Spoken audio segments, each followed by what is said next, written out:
Hello, everybody. Scott Golden here with the WCW Saturday Night Review Series for the um, 17th of March 1990. We're going to hopefully finish off 1990 this weekend.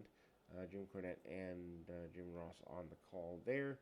Jacko victory with Lord Littlebrook against Hot Stuff Eddie Gilbert. Gilbert kind of a babyface with limited direction here. Gilbert misses a splash through the ropes. Gilbert pretty aggressive here. Jacko victory doing a Secret Service gimmick. Eventually moving on to team with one Rip Morgan in the time point there. And again, Gilbert kind of manages a couple of spin arounds. Basic maneuvers, as it were, a roll up of victory and a victory for Eddie Gilbert. The Rock and Roll Express upset at the nature of things as it relates to issues with the Minnesota Wrecking Crew, a mass team managed by Ole Anderson. They're complaining about the underhandedness of those individuals before a squash match here. Obviously, squash match for Morton and Gibson. Very basic maneuvers, deep arm drags and the like, simple stuff along the way. Uh, Gibson stays in with one of the enhancement guys, probably a little longer than he should. Much more of a brawl than many would anticipate, and ultimately leading in a direction that is, I guess you'd say, somewhat valuable, as it were. Double drop kick by the former multi-time tag team champions, and Morton and Gibson get a victory here. Then we move on to the highlights from the previous week with the team of the Midnight Express defeating Brian Pillman and Tom Zink for the U.S. Tag Team titles. Match that is covered in great detail, and a match worth going out of your way to see on the March 10th edition of the program. Brian Pillman is caught in the throat with the tennis racket quite a bit, basically trying to get us to have a little sympathy for Pillman, which for most people would have worked. Also, Tom Zink basically says that Jim Cornette isn't a good enough athlete to fight in the ring, and he needs to stay on the floor, stay away from contact. Anyway, then there was a confrontation between Ole Anderson and the Steiner brothers, the Arn Andersons there as well, basically saying that the Minnesota Wrecking Crew are to be handling things. Also, courtesy of Main Event, we see the Steiner brothers laid out by the Andersons, specifically Ole and Arn.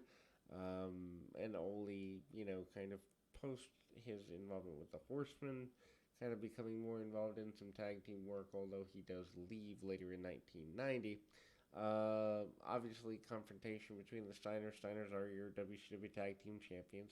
About a year into their run, maybe a little less than that.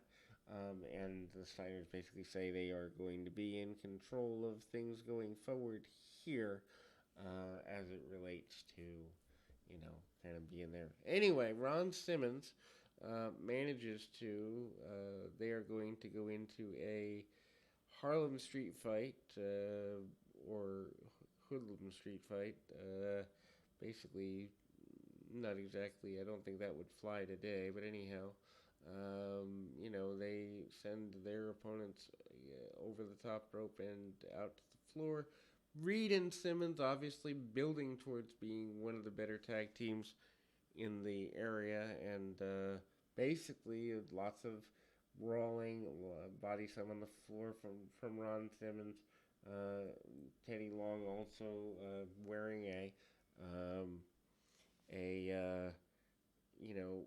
headgear, bit of headgear, having gone at it previous weeks with none other than Paul Ellering with Legion of Doom, kind of getting them ready for that continuation of that feud.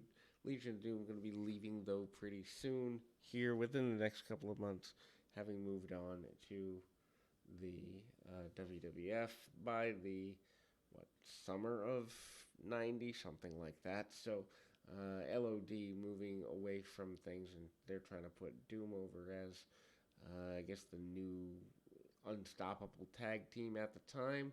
And of course, Simmons and Reed do end up having a good run into the end of 1990, into early 91. Again, to think that WCW only been around for less than 2 years officially. Lex Luger out next.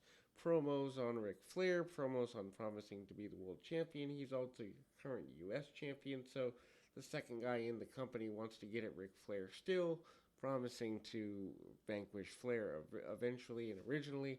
And their history goes back to Flair booting Luger out of the Horsemen in 1987 or so. So a long history there.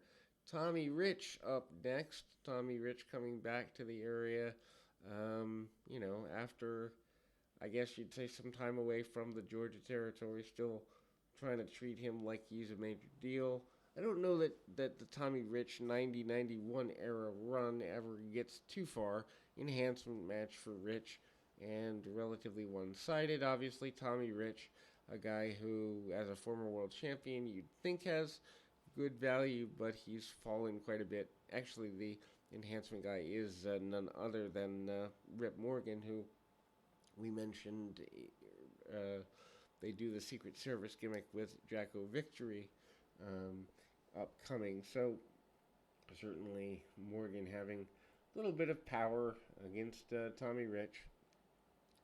They crunch down on a reverse chinlock. Not exactly the greatest of matches, but it's there, and ultimately taking him down. A win there. Ranger Ross and Robbie Idol up next in a tag team match. Ranger Ross kind of doing the U.S. military gimmick, which I've always, I still do hate military gimmicks in wrestling. I don't necessarily think that military pride needs to come through when you're going into a worldwide product. I'm glad that in 2022 it's not a thing. Anyway, the Wild Samoans are the opponents here. Samu and Fatu. And again, the Samoans here through the remainder of 1990, Samoans coming forward from having been in other places. Also, kind of basic cutoffs. The Head Shrinkers go off to the WWF in 92, but for at least 1990 and part of 91, the Anoa'i family is primarily connected with the WCW Atlanta office. Anyway, short clothesline and the disparage of Ranger Ross certainly being further ahead of his adversary here, or his partner here, kind of a continuation. Good power slam and a top rope splash win for the Samoans. Then we go to Captain Mike Rotunda, but not before a Ric Flair promise, telling Lex Luger he needs to know his place. Luger is there with Woman, obviously, and Woman being a part of the Horsemen, pretty big deal. Cactus Jack Manson and Kevin Sullivan against Mike Rotundo, Captain Mike Rotundo, and Trucker Norman, a.k.a. Muckin Singh, doing a mental patient gimmick. And, I mean, hey, they get 10 minutes for the main event. Captain Mike Rotundo, don't know where the gimmick came from, don't really understand the value of it, to be completely honest, but it is what it is, and they go back and forth. The match turns into pretty much a brawl.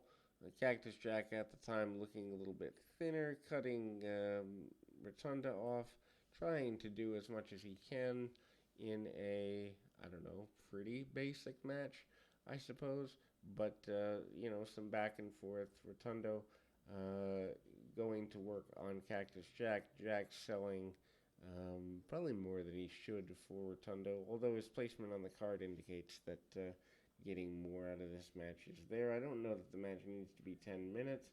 Rotundo also being a technical wrestler against a guy like Cactus Jack and Kevin Sullivan just kind of strikes me as odd.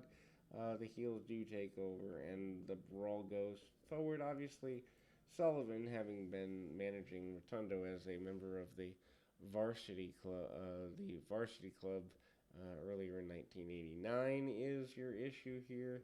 The match kind of does come off a little awkward, but anyway. Muckin Singh, aka Norman Lunatic, does allow for the baby faces to get the majority of I guess you'd say babyface dominated situation. Kevin Sullivan, though, trying to run away from conflict where he can. Sullivan always good at being a chicken heel. And there we go. We will close out with this right after this. We'll be back with more.